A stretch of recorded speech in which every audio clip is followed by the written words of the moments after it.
urusan fikih ya, urusan fikih.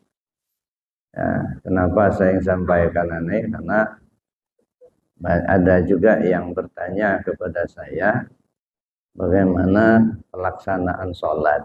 Nah, jadi nanti mungkin satu waktu kita bicara tentang sholat dari perspektif fikih dan tasawuf. Ya, tapi sekedar saja ingin saya sampaikan untuk kesempurnaan ibadah sholat kita. Pertama, dalam sholat itu kita mengenal ada namanya rukun sholat. Ya, rukun sholat itu kita kenal ada 13, ya, 13 rukun. Rukun 13 ini itu dibagi 3 bagian. Ada namanya rukun fi'li, yaitu setiap perbuatan yang menjadi rukun. Ada rukun qauli, setiap bacaan yang menjadi rukun. Misalnya takbiratul ihram, baca Al-Fatihah. Dan yang ketiga rukun qalbi. Jadi semuanya itu mesti ada ta'alluqnya. Rukun fi'li ta'alluq kepada basar, rukun qauli ta'alluq kepada sama, dan rukun qalbi ta'alluq kepada ilmu. Nah, bagaimana praktek dan pelaksanaannya, mungkin satu waktu nanti kita bicara tentang itu. Tapi sekedar saja yang ingin saya sorot, pertama cara berdiri dengan tidak menyalahkan yang lain, ya. Nah, karena ini masalah fikih ini kan banyak pendapat, Pak. Jadi banyak pendapat itu bukan berarti harus diperdebatkan, tetapi untuk kita pahami kalau ada yang berbeda dengan kita, kita sudah paham bahwa ya hal itu dibenarkan dalam syariat. Nah, karenanya kita tidak perlu menyalahkan, tetapi juga kita tidak perlu untuk ikut-ikutan. Ya, kita amalkan apa yang kita tahu. Yang pertama cara berdiri. Berdiri ya, yang saya tahu ya, itu berdiri itu dalam fikih tegak berdiri lurus. Tegak berdiri lurus itu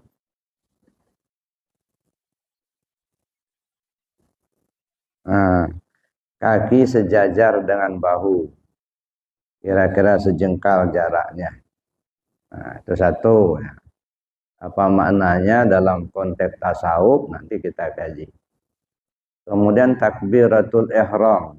Ya, takbiratul ihram kalau bapak-bapak empu jarinya ini menyentuh daun telinga sebelah kiri. Nah, ini bapak-bapak. Jadi jangan begini. Ya. Nah, jangan takbir dulu sebelum dipersiapkan. Siap pikiran, siap mulut, siap hati. Ya. Nah, siapkan dulu, baru ngomong. Allahu Akbar. Nah, ya. Jadi jangan Allahu Akbar, enggak siap. Nah, udah siap dulu. Allahu Akbar. Kalau ibu-ibu, nah, di dadanya. Jadi bukan begini kalau ibu-ibu. Ibu-ibu di dada. Berdirinya juga ibu-ibu, tumitnya dirapatkan. Nah, rapatkan. Di depannya aja kira-kira sejengkal. Jadi jangan ibu-ibu begini. Ya, ibu-ibu dirapatkan. Kuncinya ibu-ibu kalau sholat, katiaknya nggak boleh renggang dari berdiri sampai sujud. Nah, nggak boleh renggang. Nah, ibu-ibu kalau takbir gini dulu. Allahu Akbar. Satu, ya. Kemudian yang kedua, baca Al-Fatihahnya, saya menganjurkan wakaf setiap ayat. Ya, bukan tidak sah kalau diwasol, sah saja. tapi pemahaman dalam konteks kajian tasawufnya nanti nggak pas gitu ya. Kemudian ruku. Nah, ruku itu lagi-lagi dengan tidak menyalahkan orang lain, yang saya tahu ya, ruku itu tempurung lutut berada di tengah-tengah telapak tangan. Laki perempuan. Jadi tempurung lutut ada di tengah-tengah telapak tangan. Jangan megang begini. Apalagi begini. Ya. Jadi ini. Jadi jari jemari arahnya ke dalam. Takbir yang intiqal atau takbir intidal. Nah, ada yang begini, silahkan saja. Tapi ada yang begini. Ya. Jadi sami Allahu liman hamidah, ada yang seperti ini. Nah, silakan saja mana yang dipakai. Ya, tapi kalau saya lebih condong seperti ini karena sami Allahu liman hamidah itu bagian dari doa. Semoga Allah mendengar orang yang memujinya. Namanya doa, arahnya telapak tangan ke atas. Kemudian sujud, sujud itu ya kalau kita mengikuti hadis itu tangan duluan, jangan seperti onta mau tidur. Onta mau tidur lutut duluan. Nah, maka sujud itu tangan duluan. Ini ada manfaatnya.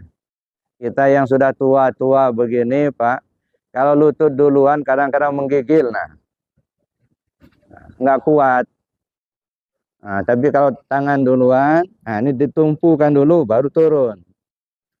Letak tangan sejengkal atau segenggam dari lutut.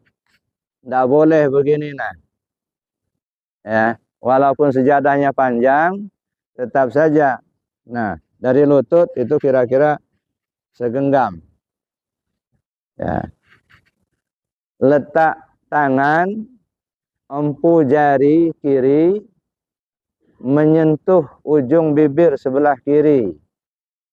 Empu jari kanan menyentuh ujung bibir sebelah kanan. Nah, gini sujudnya. Jangan begini. Malu kita kalau sudah tua-tua masih begini. Ya, untuk kesempurnaan. Nah, jadi empu jari kiri menyentuh bagian ujung bibir sebelah kiri, empu jari tangan menyentuh ujung bibir sebelah tangan. Nah, tapi ketiak direnggangkan.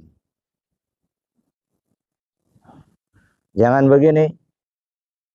Nah, kemudian kalau ibu-ibu, ya tangannya di bawah dada. Nah, jadi jangan begini. Ya, di bawah dada, ibu-ibu. Kalau bapak-bapak tadi seperti ini. Nah, itu kesempurnaan.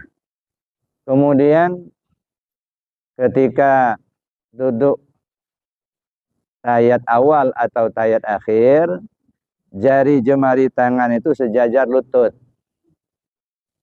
Nah, tidak boleh menutup lutut atau jauh dari lutut. Dia sejajar lutut. Kemudian ketika kita tasyahud, baik tasyahud awal atau tasyahud akhir, begitu mulai kita duduk, jari jemari kiri, kelingking, manis, tengah langsung digenggam. Telunjuk dengan empu jari dipersiapkan untuk nunjuk. Nah, ini persiapan nunjuk. Belum nunjuk, belum. Persiapan saja. Begitu mengucap asyhadu alla ilaha illallah, begitu nyebut Allah, telunjuk berdiri. Asyhadu anna Muhammad Rasulullah, begitu nyebut Muhammad, empu jari berselindung di bawahnya. Nah, biarin saja, nggak usah digerak-gerakkan. Apalagi memutar-mutar, nggak usah. Ya. Ada orang mau seperti itu, silahkan saja, nggak usah diusilin. Ya. Cuman kita amalkan saja yang kita tahu. Ya. Nah, jadi kalau yang saya tahu nunjuk itu begitu nyebut Allah, asyhadu alla ilaha illallah, begitu nyebut Allah telunjuk berdiri. Asyhadu anna Muhammadar Rasulullah, begitu nyebut Muhammad, empu jari berselindung di bawahnya. Ada juga seperti ini, ya. Cuman kalau seperti ini, kadang-kadang masih anak-anak dulu dikasihnya puntung rokok di dalam. Nah, jadi mainan, ya, nggak boleh, ya. Tapi boleh saja seperti ini. Tapi kalau yang saya tahu, ya beginilah. Jadi nunjuk itu begitu kita duduk kelingking manis tengah langsung ditekuk. Tinggal telunjuk dan empu jari untuk nunjuk. Begitu mengucap asyhadu alla ilaha illallah, telunjuk berdiri. Asyhadu anna Muhammad Rasulullah, begitu nyebut Muhammad empu jarinya berselindung. Ya. Kemudian ketika kita salam, ya, kalau kita misalnya sudah selesai fil alamina innaka hamidum majid, kalau tidak mau tambah doa, kalau mau tambah doa silakan saja, tambah doa boleh kok, ya. Ya, kemudian begitu mau salam dilepas. Assalamualaikum warahmatullahi wabarakatuh. Wabarakatuhnya dalam hati saja. Yang dizahirkan Assalamualaikum warahmatullahi wabarakatuh dalam hati. Tapi ini geleng sehabis geleng, Pak. Sampai kelihatan ini nggak bisa lagi gini. Jadi bukan hanya sekedar isyarat. Geleng betul itu, ini kelihatan di sini. Nah, sudah itu baru lurus lagi. Sudah lurus, baru kita sebut Assalamualaikum warahmatullahi wabarakatuh. Udah selesai, baru lurus lagi. Begitu lurus, baru musab. Itu diantara kesempurnaan. Tapi ini kan fikih, ya, tapi nggak apa-apa untuk kesempurnaan kita. Nanti ada kajian tersendiri sholat dalam perspektif tasawuf. Jadi bagaimana sholat dalam perspektif tasawuf, banyak hal yang akan kita bahas nanti. Ya, baik dari segi maqam takbir, kiblat 4, menghilangkan diri, dan lain sebagainya. Itu untuk kesempurnaan sholat. Saya kira itu saja dulu untuk sementara yang perlu kita sempurnakan. Mudah-mudahan kita bisa pahami. Terima kasih.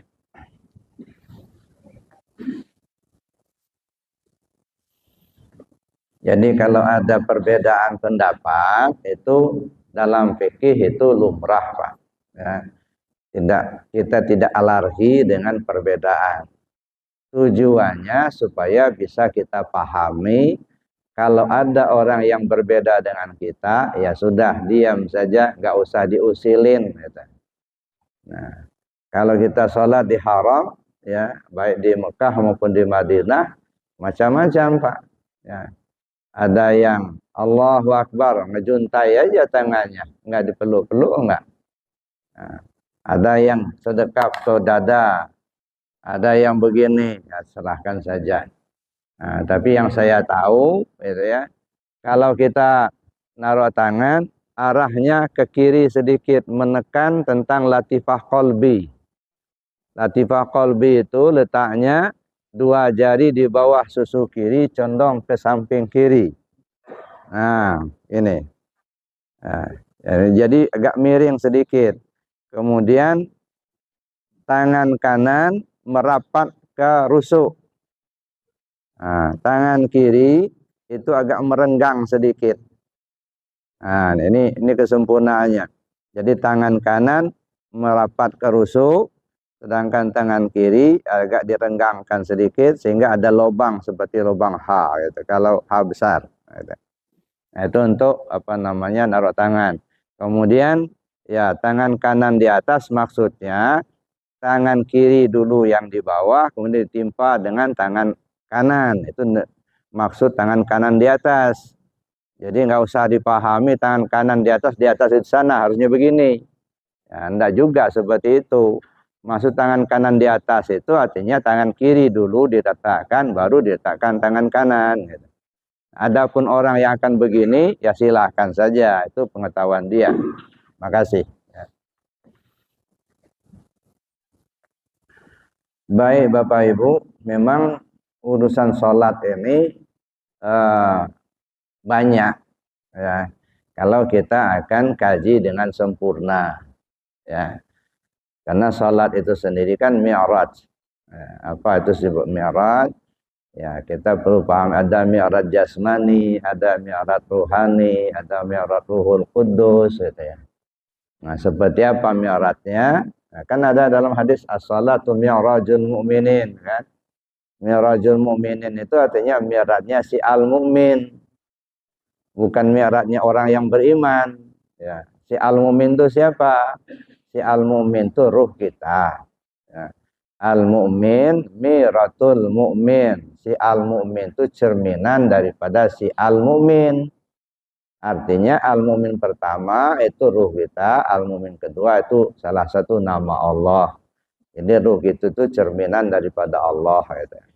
Nah, yang mi'raj itu apa? Yang mi'raj itu ruh kita. Seperti apa mi'rajnya? Itu kita kaji dalam tasawuf. Nah, kemudian Bapak Ibu, kita perlu juga paham ya maqam takbir. Maqam takbir itu ada 4 ya. Ada ihram, ada mi'raj, ada munajat, ada tubaddil. Ada 4. Ya. Ini bagian daripada rukun niat. Kalau rukun niat dalam fikih kan cuma 3. Qasad, ta'arad, ta'in. Itu dalam fikih. Qasad, ta'arad, ta'in. Yang